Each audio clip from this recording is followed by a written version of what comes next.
있습니다. 한국은행 금융통화위원회가 잠시 후 오전 9시 회의를 열고 현재 3.5%인 기준금리를 조정할지 말지 결정합니다. 이번에도 동결하면 4번 연속 동결인데 이렇게 될 것 같다는 전망이 우세합니다. 다만 이미 역대 최대로 벌어진 한미 금리 차가 변수인데요. 오늘 금통위의 결정을 미리 예측해보고요. 사실 이 결과 예측보다 더 중요한 건 지금 돈이 돌아가는 상황과 분위기죠. 이번 결정이 우리 경제에 미칠 영향과 주식시장 향후 전망까지 들어보겠습니다.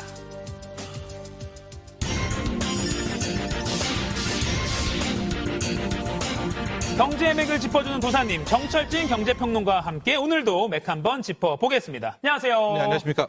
자, 4번 연속 동결할 거다. 요게 지금 우세한 상황인 거죠? 그렇습니다. 이제 오늘 한국은행 금융통화위원회 7월 회의가 있는데요. 네. 아마 결과는 2시간쯤 있다가 발표가 될 것 같지만 현재 시장은 거의 95% 이상 이제 4번 연속 동결할 것이라는 전망이 우세합니다. 네. 보통 한국은행이 금리를 올리든 내리든 동결하든 이제 한 크게 3가지 정도를 봅니다. 첫 번째가 물가, 네. 두 번째가 경기, 세 번째가 환율인데요.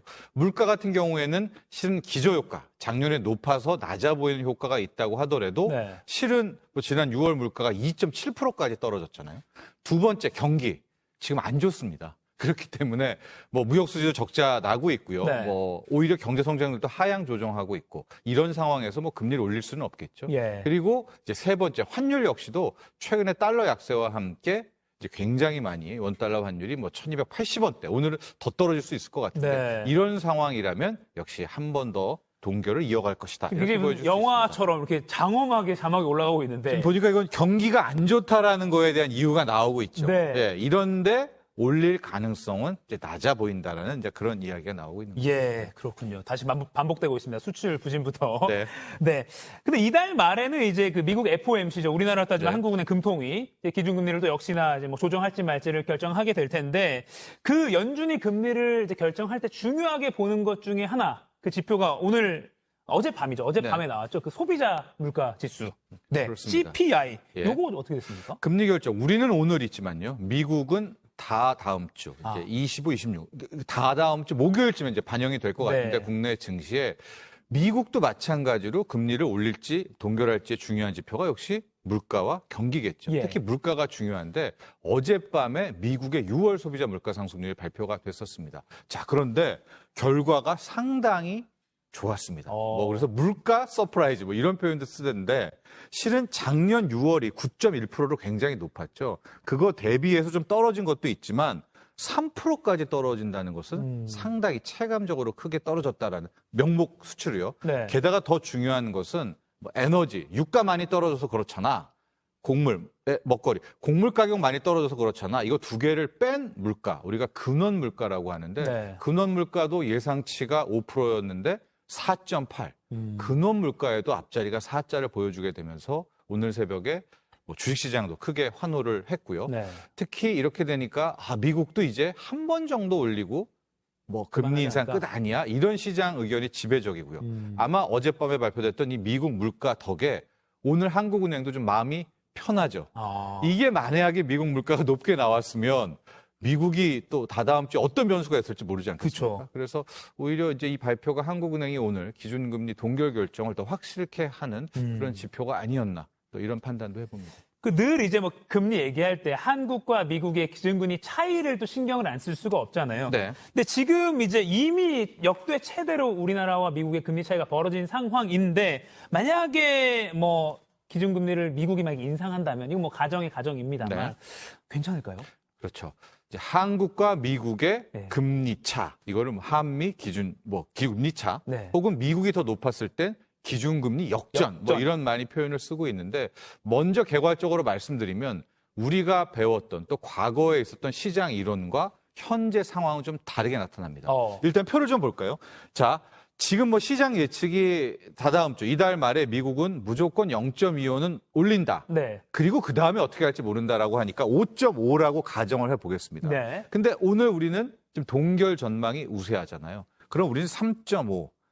한미 기준금리의 차이가 2%포인트.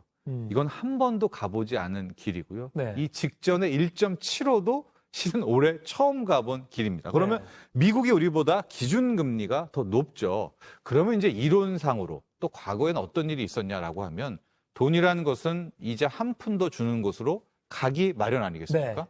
그럼 국내에 들어와 있는 달러가 아니 왜 한국에 있어? 나는 더 이자 많이 주는 미국으로 갈 거야. 네. 라고 해서 이제 일반적인 이론이 외국인 달러 자금들이 계속 미국으로 빠져나가게 되고요. 그러면 우리는 원화 약세, 달러 강세가 나오게 되겠고요. 제 머릿속에 딱 들어있는 게 거기까지입니다. 예. 네. 그렇게 되고 그렇게 되면 우리가 원화가 약세되면은 우리가 에너지나 수입할 때 뭐 수입 물가는 오르게 되고요. 네. 이게 이제 전통적인 현상이고 예. 이게 나왔어야 되는데 지금 시장은 특히 올해 같은 경우에는 이런 현상이 안 나오는 미스테리입니다. 오히려 기준금리가 이렇게 벌어지고 있는 와중에도 원화가 강세, 상대적인 강세, 어허. 달러가 약세가 나오고 있고요. 특히 간밤에는 달러를 자체 평가하는 달러 인덱스가 지금 100대까지. 그게 작년에는 114 정도였거든요. 그러니까 무려 10% 이상이 지금 달러가 약해진 것 아니겠습니까? 네. 원화는 뭐 어제 1280원대도 받고 오늘도 아마 한 더 환율은 떨어지는 원화 강세가 나올 것 같아서 현재 상황은 이런 기준금리 차에 나왔던 일반적인 현상과는 좀 다른 모습. 왜 그러냐? 뭐 이렇게 물어보신다면 시장이 굉장히 앞서가잖아요. 네. 똑똑하고. 그러니까 시장은 특히 외환 시장은 미국의 금리 인상이 이번 정도에서 끝날 거야. 그 끝나면 뭐겠습니까? 그 다음은 동결하거나 내리고 아니겠습니까? 네. 그거를 선반영하고 있는 모습이다. 뭐 이런 분석이 가능할 것 같아요. 그러니까 뭐 한미 기준금리 역대 최대치야 하면서 걱정하던 거를 조금 덜 걱정해도 된다라고 해석하면 될까요? 한국은 이창용 총재도 역시 이제 그런 발언을 계속하고 있죠. 예. 1.75 벌어지든 2%포인트 벌어지든 그 격차보다는 실질적인 환율 변동성, 네. 또 외화 유출이 중요한데 이건 이창용 총재 발언입니다. 네. 그런 모습이 안 나오고 있다. 그런 상황에 무조건 뭐 금리를 올려야 되는 건 기계적인 대응은 하지 않겠다. 네. 또 한국은행은 그런 입장을 보이고 있습니다. 네. 오늘 이제 우리나라 금리가 이제 동결일 가능성으로 전망하는 게 95% 정도까지로 네. 말씀하셨는데 그러면 동결에서 더 나아가서 인하는 언제쯤 될 거라고 보세요? 이게 이제 시장 의견이 분분하고요. 네. 뭐제 생각도 좀 다르고 그런데 예. 이제 마찬가지로 동결 올리지 못한다면 멈춤이고요. 멈춘 채로 그 다음에 나올 건 인하잖아요. 네. 그래서 조심스럽게 금리 인하에 대한 이야기가 나오고 있고 네. 엊그저께 노무라 증권이라는 곳에서는 한국이 미국보다 빨리 선제적으로 이제 내릴 것이다. 뭐 오. 이런 이야기까지도 이제 하게 되면서 예. 뭐 금리 인하에 대한 이야기들이 나오고는 있는데 그러나 제 생각은 약간 좀 다릅니다. 네. 왜냐하면 저는 오히려 한국은행이 한 번 정도 더 인상카드를 손에 쥐고 있는 것이 아닐까 이런 생각을 해보는데 네.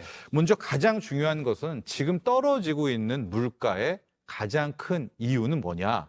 우리의 생활 물가라든가 뭐 외식 물가가 떨어진 게 아니라 절대 아니죠. 절대 아니죠. 예. 예. 체감 물가가 떨어진 게 아니죠. 예. 가장 물가 상승률 내는데 가중치가 높은 유가, 이 석유류 제품이 국제 유가가 급락했기 때문이거든요. 네. 한번 둘의 상관관계를 보겠습니다. 이제 WTI, 서부 텍사스산 원유 기준과 네. 우리 물가를 좀 보면 국제 유가가 작년 여름에 거의 뭐 116, 장중에 120까지 갔잖아요. 예. 그리고 이제 떨어졌습니다. 물가 한번 보겠습니다. 물가도 올라갔다가 떨어진다. 물가와 유가의 흐름이 거의 동일하죠. 그러네. 상관관계가 매우 높은데 끝을 한번 보세요.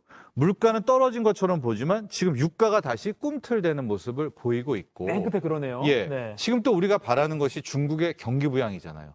경기 부양을 하면 유가가 더 오를 수가 있겠고 네. 그럼 이 그래프를 따르면 하반기에 물가 상승 요인이 남아있죠. 게다가 아마 어제 발표 오셨겠지만 이제 버스 요금도 서울시 올리고 네. 지하철 요금도 올라가고 대중 뭐 교통 요금이 올라가면 물가 부담이 있겠죠. 네. 또 전기료, 가스 요금 억지로 붙잡고 놓고 있습니다. 그러니까 이런 것들을 감안하면 아직 물가의 불씨를 끄지 못했고 아마 한국은행은 여기에 대한 대비를 좀 하지 않을까라고 해서 저는 지금 인하를 논의하는 것은 시기상조고 네. 아마 그런 정도의 대응을 하지 않을까라고 보고 있습니다. 그래서 한국은행이 인상카드 한 번 정도는 갖고 있다. 네. 그 이유는 물가가 아직 남아있는데 아까 말씀하신 대로 한국은행이 만약에 인하 뭐 동결 얘기할 때 물가가 뭐 안정적인 게 이유라고 만약에 한다면 근데 일반 시청